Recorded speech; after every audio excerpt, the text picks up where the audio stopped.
What's a good word, everyone? It's your boy DKB here. I just want to say thanks for all the support. The channel's been steadily growing, and the number you see below, you can drop a text, shoot a voicemail, any ideas, topics, collabs, etc. you guys want to see. I'll include them in future videos and live streams, and I'll catch you again. Be easy. What's a good word, Jets fans? It's your boy DKB here. We're diving into our official scouting breakdowns. We're going to go position by position according to what you guys wanted, and I'm going to kick things off with the wide receivers. So I'll do the top 10 based off Steve Smith Sr.'s rankings, and then we'll move into probably tight end, and then we'll flip sides of the balls. As you guys mentioned, any other names that may be out there if we have time before the draft, I'll get into those as well. But with that said, his wide receiver one is Texas wide receiver Matthew Golden. And this guy has been on kind of a meteoric rise, right? I think prior to college playoffs, he was probably going to be like a day 3 pick of some kind, right? I don't know if it would have been early, mid, or late. He went on a crazy playoff run, and then I think that bumped him up into the next round, right? Let's just say mid round 2, and then he went to the combine and put up a 4.29 40. And I think now people are saying that with his body of work, transitioning from Houston Cougars to Texas, there's just a lot to work with. So some of the things that really stick out, right? It just as an overall basis for him before we dive into specifics. 5'11", 191 pounds. We talked about the 4.29 speed. He has the capability to play the X, Y, and Z position. So outside, inside versatility is definitely within his bag based off of the speed and how he uses that in terms of technique and being able to maximize putting people at a disadvantage pretty much right out of the gate. Now, I think for most people, they also feel like he has wide receiver one potential. One of the comparisons that were thrown out there, actually, we could dive into it now, right? 3 of the comparisons that I've seen for him in terms of what his ceiling could be: Chris Olave, Jalen Waddle, Santana Moss. 2 of those guys essentially being prime wide receiver one candidates based around, having speed, or based around a little bit of a upper tier route running ability based around kind of being more athletic than other people, right? So you have that as well, which you can't say is the case with a lot of players in this wide receiver draft class. I think if anything, you're talking about having a ton of quality wide receiver 2 potential type guys. But he doesn't need everything clicked to make himself a long-term career in the NFL just based on the speed that he brings alone and how he'll be able to threaten defenses. He also brings some pretty top-notch return ability to him as well. So he has a couple easy avenues here if you want to throw him in the slot, if you're concerned about him getting off of the line of scrimmage, if you want to utilize him as a returner while you work him into being maybe a boundary receiver. There's a lot that you can do. Former 4-star recruit. The speed makes a ton of sense when you look at his track background, where he was essentially a star there as well. 100-meter triple jump was his go-to event as a track athlete. And one of the things that you'll love, and this isn't the case in many players just overall since I've been looking at scouting more heavily, but his transition from being with the University of Houston, as a vertical threat, and then transitioning to the pro-style offense as the top playmaker by the time the season was all said and done for the University of Texas is, it's stuff of legend, right? You love to see a guy that not only makes a jump in competition, but he's also able to go out there and still look like that same elite level playmaker. Plus, I love the fact that he hasn't been a guy that's flopped around a ton of schools. It's literally been the Cougars, which is University of Houston, and the Longhorns, University of Texas.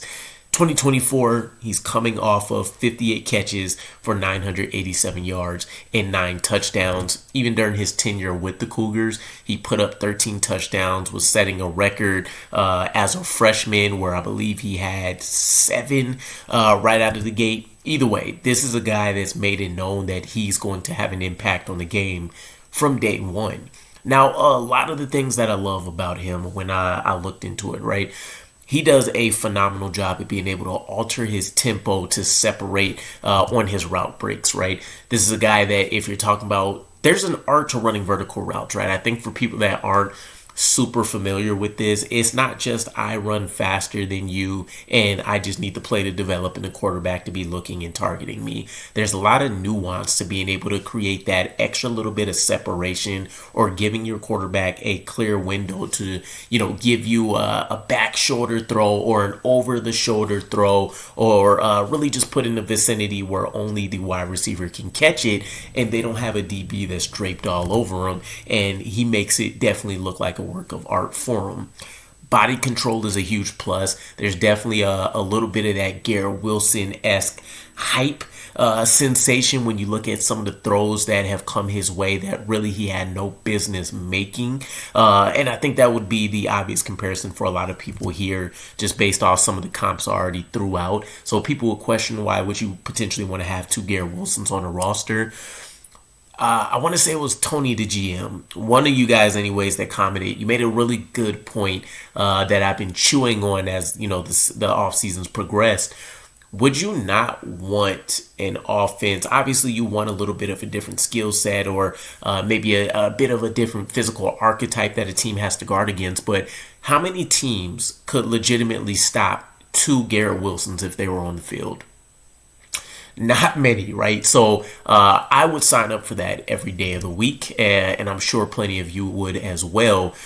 He doesn't mind traffic catches, which for a guy that's, just slightly sub 6 foot, it's not like he's weighing 215-ish pounds or anything crazy. He's not necessarily built to be catching hospital balls or anything crazy like that. But with some of the throws that you see from Quinn Ewers to him on tape, there was definitely some times where he just had to go out there and risk it all in order to catch the ball and convert for a first down or whatever was essentially going on. But the crux of the situation is, he definitely has, I wouldn't say a fearlessness, but he just wants to go out there and ensure that if that ball is coming in his direction, he's coming down with it. And that's something I respect out of a guy that's not built to have, that tank-like endurance. He's also a huge playmaker in some of the biggest moments. That can never go understated enough, that you want that guy that even if he's not fully dominant in the regular season, and you can figure out the reasons why and how to make that more consistent for him, a guy that knows how to ball out in the playoffs. I just off recency bias think of Devontae Smith, for example. Obviously people respect him as a top tier wide receiver, but the job that he's done in the playoffs for the Eagles, he's looked like their wide receiver one at many various points. And so I think Matthew Golden has that same kind of quality to him, right? 150 plus yard game against Georgia in the championship. A game-winning overtime touchdown, also going over 800 yards in the Peach Bowl. And he's also had multiple games of averaging on over 20 yards per catch in 2024. So it's not like he's just breaking out against, lower tier opponents on the schedule. He's showing that he can hang with a lot of these guys that, whether in the future or now, are going to be top picks in this draft. Catch point strength to secure the ball is an underrated facet of his game, especially when you talk about a guy that's going to be a little bit lighter and is probably going to be working the middle of the field depending on how a team wants to really utilize him. But overall, this is a guy that once he gets his grips on the ball, it's almost assuredly a done deal, right? He's not putting the ball on the ground. He's not really allowing guys to punch it out, and that's huge. He demands defenses to respect him as a vertical threat pretty much at any point, right? If he's on the field, you have to identify where he's at. And if he never becomes anything more than like maybe a Jalen Hyatt, right? There's always a role for that in somebody's defenses as somebody that can carry a slot cornerback or a nickel or even a boundary quarterback and a safety over the top to really draw some of those underneath plays and hopefully, make some explosives that way. But again, this is a guy that I can't really see just ending up as a one-trick pony. He demands, his returnability, I think you can see reflected in the yak. Not as a guy that is creative and is doing a ton of, tricky moves, kind of like you see out of a Garrett Wilson, but more so from a vision standpoint. This is a guy that is looking to see where the blocks are set up or where the immediate open field is. And he's looking to put his foot in the ground and try to go and score 6. So That's always something that you love to see. A guy that's not just kind of rattled by not having somebody instantly touching him the moment he has the ball right away. He sells double moves beautifully, ton of head fakes, ton of shoulder fakes, right? Really gets his body to be able to commit one way, and he has the explosive ability to be able to cut things back to the opposite direction and leave guys really in the dust after that point. Explosive stop-start ability. This is where you look at him and say he could live as a boundary receiver, because he's not a guy I would consider just slot. He can kill people on hitch routes. He can kill them on go routes. He can kill them on comebacks. Not things that I would say are the most common routes that he's run, or even one that's a specialty of his, but because he can force a guy to bite and then just crush him on whatever the next move is going to be, this is a guy that has a place on the outside. And then he uses tempo releases to force cornerbacks, or really just DBs in general, into fatal false steps. This feeds into the this feeds into the double moves. This really also feeds into his stop-start ability, where this is more of a off the line of scrimmage type situation, right? This is a guy where if a cornerback feels like they want to get too handy, right? They want to get immediately up into the body and really just try to ragdoll him and not give him an opportunity. He knows a way to kind of stutter step or stagger things and figure out, in the rare instances that hand counters really work for him, how to easily beat them off the line of scrimmage. And then at that point, he's usually off to the races. And lastly, he's a very, very natural hand catcher. This isn't a guy that's looking to have a ball, pop him in the chest and then he's catching the ricochet off of that. He's diamond shaping it all the way, and this really allows him to go up there and make it appear that he has a bigger or more significant catch radius than what he really does, especially for a guy that's not physically elite, right, in terms of a ridiculous arm length or hand size or anything of that nature. Some opportunities for him. There's definitely a ton of focus drops on tape. Matter of fact, I believe he's had something like over 13 plus drops in the last 2 years or so for himself. Some of it is a combination of hand timing issues. When you're a natural pass catcher, there's going to be times where you're just not quite getting yourself situated right out of the gate with that natural formation, or you try to get a little bit too, cutesy with it, right? You're looking to break off things because you see some yards after catch ability before you really secure in the ball, but I don't think it'll be a legit problem for him, right? I think you see a lot of those get cleaned up. You can also make the argument that with Quinn Ewers' style of play, that really fed into how many of the drops that, really happened for him as well, but still something to be aware of. There's not enough consistency in his routes either. So this isn't a guy that, like with Garrett Wilson or Chris Olave, right? Guys that you looked in and said, this is an NFL-ready route runner out the gate.